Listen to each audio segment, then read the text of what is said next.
सुख महाराज की, अमर ज्योति सतगुरु समनदास महाराज की, गुरु गद्दी सुकरताल की, महाराज श्री गोवर्धन दास जी की, आज के महान सत्संग की।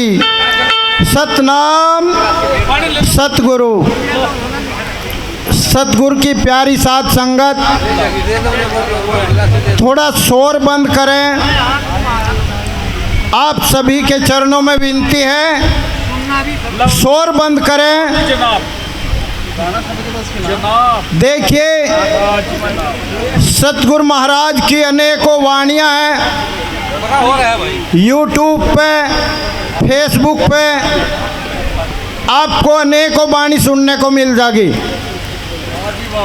गुरु प्रेमियों, सतगुरु रविदास महाराज की जो सार है उसके बारे में थोड़ा सा जानकारी हमें भी हो जाए आपके द्वारा। मेरी आप सभी से विनती है कि सतगुरु रविदास, सतगुरु स्वामी समनदास महाराज ने जो ज्ञान प्रकाश हम सबको दिखाया, क्या हम सब उस पर स्थिर है या नहीं है। गुरु प्रेमियों, महाराज रविदास का जो झंडा ये गड़ा हुआ है, सतगुरु स्वामी समनदास जी महाराज ने इस झंडे को बुलंद किया और सतगुरु रविदास महाराज उस समय में प्रकट हुए जिस समय में अछूत, छुआछूत बहुत छुआछूत थी। गुरु प्रेमियों, महाराज ने उस कीचड़ में धसी हुई गाड़ी को निकाल करके आज शिखर पर पहुंचाया है। हम सबको इतनी आज़ादी दिलाने वाले सतगुरु स्वामी रविदास के ज्ञान को सतगुरु स्वामी समनदास जी महाराज ने हम तक पहुंचाया है।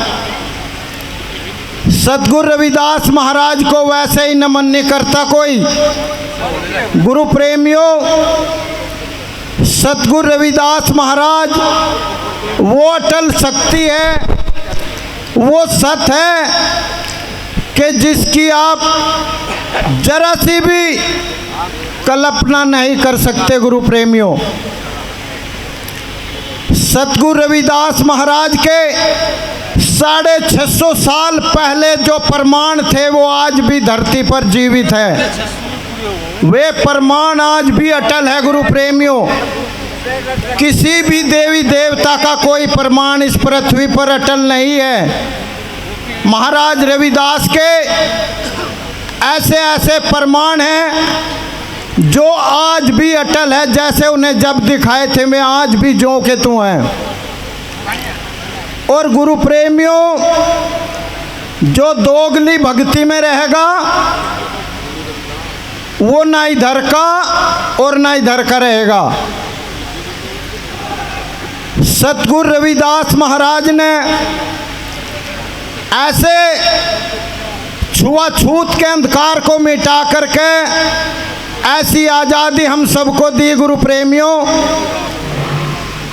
कि हम सब हर समाज के द्वारा इस संसार में शीश उठाकर चलते हैं। अपने आप को महसूस करते हैं कि हम सतगुरु रविदास महाराज के अनुयायी हैं। और ये सब किसकी देन है गुरु प्रेमियों? सतगुरु स्वामी समनदास जी महाराज की देन है ये। गुरु प्रेमियों, ए भैया, हेलो, हाँ जी, 2 मिनट शांति करो कम से कम। हेलो भाई, ऐसा ना करो प्रेमियों, अपना ध्यान सत्संग में लाओ। देखो, जब आप भी नहीं शांति करोगे तो वे क्या करेंगे इधर वाले? बात बंद कर दो भाई, ऐसा मत करो। यदि वाणी का ही शौक हो तो मैं बंद करके वाणी सुना दूं। गुरु प्रेमियों, एक छोटा सा गुरु महाराज का एक चमत्कार है गुरु प्रेमियों। किस तरह सतगुरु रविदास महाराज ने इस अंधकार की गाड़ी को इस नरक से निकालकर ऐसे प्रकाश में सत्संग रूपी भवन में खड़ा किया है। अगर आप किधर भी जाओगे तो चर्चा होगी आपकी, भाई ये रविदास से आगे, ये समनदास से आगे। मैं गर्व के साथ कहता हूँ गुरु प्रेमियों कि सतगुरु स्वामी समनदास जी महाराज की मुझे शरण मिली और मैं इतने अंधविश्वास में फंसा हुआ था गुरु प्रेमियों। सन 90 से पहले 90 में सतगुरु स्वामी समनदास जी महाराज की शरण मिली और सब पाखंड, सब अंधविश्वास उसी दिन से छुटा दिया सतगुरु समनदास जी महाराज ने। गुरु प्रेमियों, सतगुरु समनदास जी महाराज वो अटल शक्ति है। आज जो प्रचार समनदास जी के नाम से होता है, ये महाराज रविदास का ही प्रकाश है, ये महाराज रविदास का ही दूसरा नाम है। और गुरु प्रेमियों, एक बार जब उन्हें बहुत अछूती नज़र से देखा जाता था, उस समय सतगुरु रविदास महाराज को पंडित ज्ञानी बहुत जड़ते थे उनके प्रताप से। गुरु प्रेमियों, उस समय के राजा वीर सिंह बघेला अपनी नगरी में जैसे महाराज रविदास का प्रचार सुनते थे तो वे बहुत घृणा करते थे, क्योंकि उनके मन में वो बात ऐसी लपेट के भरी जाती उन पंडितों के द्वारा कि वो भी घृणा करते थे उनसे। तो गुरु प्रेमियों, राजा वीर सिंह बघेला ने एक सभा लगाई सभी पंडित ज्ञानियों की और कहा कि जो मेरा मार्गदर्शन करेगा मैं उसी को अपना गुरु स्वीकार करूंगा। और जैसे वो सभा लगाई गुरु प्रेमियों, एक सोने की गाय बना के मंच पर रखवा दी राजा वीर सिंह बघेला ने और सभी पंडित ज्ञानी नोट दिए, महाराज रविदास का बुलावा नहीं दिया, क्योंकि उसको तो उस समय आप लोग भी बाबा रविदास या भगत रविदास ही कहो थे, मैं भी थोड़े गणे, यानी आप भी घृणा करो थे महाराज रविदास से उस समय। बहुत कड़वी बात है गुरु प्रेमियों। आज भी बहुत ऐसे प्रेमी हैं जो सतगुरु समनदास जी महाराज को बहुत तुच्छ ही मानते हैं, वही परेशान है, वही धक्के खाते फिरे, औरों के बाप ने बाप बनाते फिरे, अपने बाप ने कुछ नहीं समझते, उनकी कोई वक़्त नहीं होती गुरु प्रेमियों। सतगुरु के चरणों में उनका कोई भी स्थान नहीं होता और संसार में भी उनका कोई स्थान नहीं होता जो अपने बाप ने बाप नहीं कहने का। गुरु प्रेमियों, जैसे ही सोने की गाय बना के मंच पर रख दी और सब पंडित लोग ज्ञान विचार करने लगे, सबकी इच्छा यह थी कि तू ज़्यादा ज्ञानी है, तू ज़्यादा ज्ञानी है और यह सोने की गाय तो बस तू ही लेके जाएगा।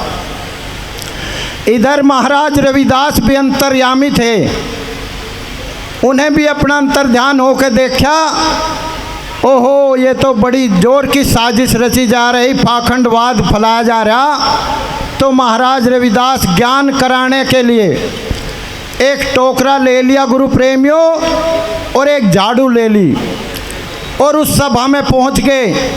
जैसे सभा चल रही थी ऐसे बीच में एक रास्ता बना था, किसी से कोई दुआ सलाम नहीं करी, ना राजा ते करी ना पंडितों ते, सीधे आ रहे और गाय के पास टोकरा डाकर झाड़ू तवा गाय टोकरे में घेर कर सिर पर धर ले और गुरु प्रेमियों लेकर चल दिए।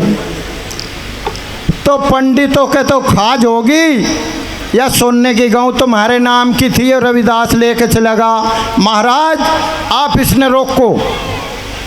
तो गुरु प्रेमियों, जैसे ही राजा साहब वीर बघेला ने कहा उनसे कि हे भगत जी, उस समय महाराज रविदास को भगत जी के नाम से ही ज़्यादा जाना करते थे, आप ये गाय बिना इजाज़त के कहाँ लेके जा रहे।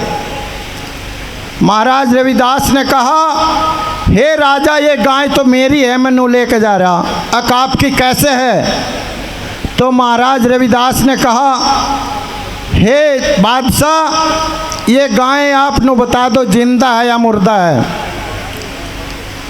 इसका जवाब कोई भी दे दे, यदि गाय जिंदा है तो वो ले लो, और गाय मुर्दा है तो मेरी है। यदि आप इस मुर्दा गाय को रखना चाहते हो तो आज से मुर्दा डांगर भी तुम ही खींचोगे। ऐसे अपने ज्ञान से ऐसा ज्ञान प्रचार महाराज रविदास ने किया कि हमसे वो गाय मुर्दा डांगर भी खिंचवाने बंद हो गए गुरु प्रेमियों, नहीं तो हमने वो मुर्दा डांगर भी खींचने पड़े थे। आज भी खींच रहा के कोई। महाराज 2 मिनट हो गए, मैं बाणी नहीं लगाने का मैं। तो गुरु प्रेमियों, सतगुरु रविदास महाराज ने जैसे ही वो उपदेश किया तो उन पंडितों की भी आँख खुल गई और राजा की भी आँख खुल गई। राजा ने दीक्षा लेनी पड़ी महाराज रविदास से। ऐसे तो अनेकों प्रमाण है गुरु प्रेमियों, लेकिन समय का अभाव है। सतगुरु स्वामी समनदास जी महाराज हम सबके बीच में अपनी शक्ति के द्वारा हर समय तैयार है। गुरु गद्दी पे प्रमाण है, महाराज समनदास जी गुरु गद्दी बना रहे, माध्यम महाराज श्री गोवर्धन दास जी जो मर्यादा के साथ उस गद्दी के बनाने में लगे हुए हैं। आप सबका सहयोग है, सतगुरु समनदास जी महाराज का आशीर्वाद और महाराज श्री गोवर्धन दास जी की मेहनत वो आप सबके सामने है गुरु प्रेमियों। तो मेरी आप सभी से विनती है, यदि किसी के मन में कोई संशय सतगुरु समनदास सतगुरु रविदास महाराज के बारे में हो तो आज से वो संशय बाहर करके अपने सतगुरु स्वामी समनदास जी महाराज को हर समय अपने अंग संग समझे। वो कहीं नहीं गए, वो साकार है। सतगुरु समनदास महाराज समर्थ है, हम सबके साथ है। और एक बात और कहूँगा, अभी आपने देखे ये भाई साहब कितने परेशान थे, वहाँ से इन्हें पकड़ कर लाए 2 आदमी। अगर ये सतगुरु के चरणों में समर्पित होते तो ये दुख नहीं देखना पड़ा था इन्हें। जहाँ गुरु नहीं वहाँ दुख है, जहाँ सतगुरु महाराज का नाम है वहाँ ना कोई दुख है ना अंधेरा है गुरु प्रेमियों। तो जैसे अभी आप सभी माता बहनें हैं, मेरे भाई है, बुजुर्ग है, हम सब घर से जब भी चले, अपने खेत में, अपने स्कूल में, अपनी ड्यूटी पे कहीं भी चले, अपने घर से अपने सतगुरु महाराज के चरणों में नतमस्तक होकर अपने गुरु से आदेश लेवे, हे सतगुरु महाराज मैं फला जगह जा रहा, आपके भरोसे जा रहा, आप मेरे साथ चलो। यदि आप ऐसा करके अपने सतगुरु को साथ लेके चलेंगे तो आप कभी धोखा नहीं खाने के। एक बार तो मौत की भी हिम्मत नहीं जो आपको छू दे, ऐसा मेरा अपना अनुभव है गुरु प्रेमियों। तो समय ज़्यादा ना लेते हुए मैं अपने सभी सम्मानित महात्माओं से एक विनती करता हूँ कि इस मिशन को बढ़ाने के लिए थोड़ी सी मान बढ़ाई छोड़ करके सतगुरु के महाराज का प्रचार करें और इस साध संगत का मार्गदर्शन करें। और आपसे भी विनती है गुरु प्रेमियों, सतगुरु महाराज की पूजा केवल सतगुरु गद्दी शुक्र ताल में ही लेकर अपने हाथ से जावें, किसी से भी वो पूजा ना देवें। आपके अगड़ पड़ोस में जो आश्रम गुरु महाराज के अपनी श्रद्धा के अनुसार उनमें भी सेवा करें। आपके जो हमारे सम्मानित महात्मा हैं अपनी श्रद्धा अनुसार उनका भी सम्मान करें, लेकिन गुरु पूजा ना छुअन दे किसी से। अपने हाथ से लेकर गुरु गद्दी पे पहुँचे और गुरु गद्दी की तरफ से कोई रसीद नहीं कटती, कोई चंदा नहीं मांगा जाता, इस किस्म का कोई आदमी आपके बीच में आवे तो वो गुरु गद्दी ने बदनाम करना रहा, ये फर्ज आपका है। गुरु गद्दी बदनाम नहीं होनी चाहिए। सतनाम सतगुरु। बहुत बहुत धन्यवाद।